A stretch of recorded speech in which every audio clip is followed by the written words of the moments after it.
সময় উকলিল ভৱেশ কলিতা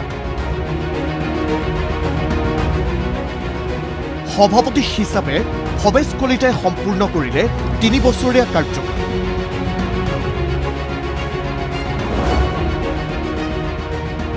26 জুন 2021 নিযুক্তি লাভ কৰাৰ পাছত 29 জুন 2021 ৰঞ্জিত দাসৰ পৰা সভাপতিৰ দায়িত্বভাৰ গ্ৰহণ কৰিছিল ভৱেশ কলিতা দায়িত্বভাৰ লৈ ভৱেশ কলিতাই পাইছিল 5টাকৈ বিধানসভা সমষ্টিৰ উপ-নিৰ্বাচন এই উপ-নিৰ্বাচনত 3টা সমষ্টিত নিৰ্বাচন খেলি বিজেপি জয়ী হৈছিল মৰিয়নি থাওৰা আৰু ভৱানীপুৰত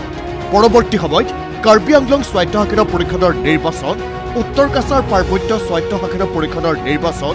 দেউৰী স্বায়ত্ত শাসিত পৰিষদৰ নিৰ্বাচন ঠেগাল কছাৰী স্বায়ত্ত শাসিত পৰিষদৰ নিৰ্বাচন পৌৰ নিগমৰ নিৰ্বাচন আৰু এইবাৰৰ লোকসভা নিৰ্বাচনত অসম বিজেপি অৱতীৰ্ণ হৈছিল ভৱেশ কলিতাৰ নেতৃত্বত 7টাকৈ নিৰ্বাচনত অৱতীৰ্ণ হৈ প্ৰতিটোতে সফল হৈছে ভৱেশ কলিতা পিছে এই নিৰ্বাচনী সফলতাৰ পাছতো নিশ্চিত নহয় ভৱেশ কলিতাকে ৰাষ্ট্ৰীয় নেতৃত্বই দ্বিতীয়টো ইনিংছৰ দায়িত্ব দিব বুলি দলটোৰ সাংগঠনিক নিৰ্বাচন অহা জুলাইৰ মাহৰ পৰা আৰম্ভ হ'ব আৰু এই সময়খিনিত ৰাষ্ট্ৰীয় সভাপতি কোন হ'ব সেই কথাৰ ওপৰত নিৰ্ভৰ কৰিছে অসমৰ কথাও ৰঞ্জিত দাস সভাপতি হৈ থকাৰ সময়ত সাংগঠনিক দিশত পৃষ্ঠা প্ৰমুখ নিযুক্তিৰ অভিযান আৰম্ভ কৰিছে বুথ পৃষ্ঠা প্ৰমুখ আদি দিশত যুগান্তকাৰী সিদ্ধান্ত কাৰ্যকৰী কৰা ৰঞ্জিত দাসৰ উত্তৰসূৰী হিচাপে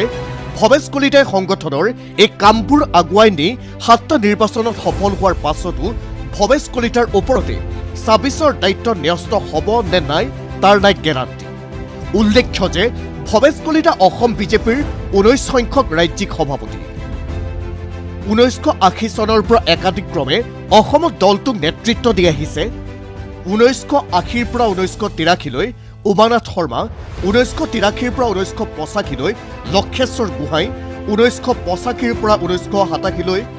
সভাপতি আছিল চক্ৰেশ্বৰ শইকীয়া 1987ৰ পৰা 1989 লৈ ডক্টৰ যোগেশ্বৰ মহন্ত 1989ৰ পৰা 1995 লৈ 3টা কাৰ্যকাল সভাপতি আছিল প্ৰবীণ বৰুৱা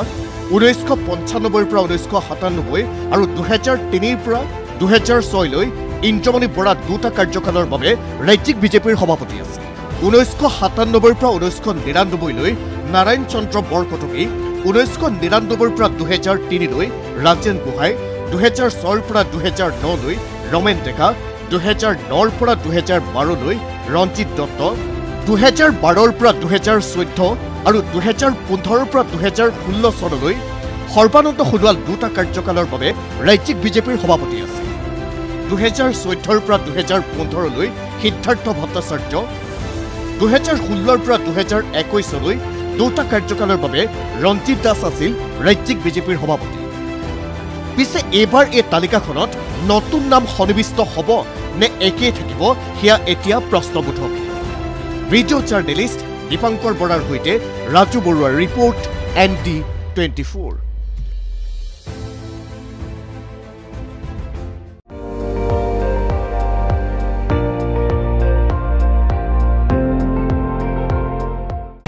আপুনি চাই আছে ND24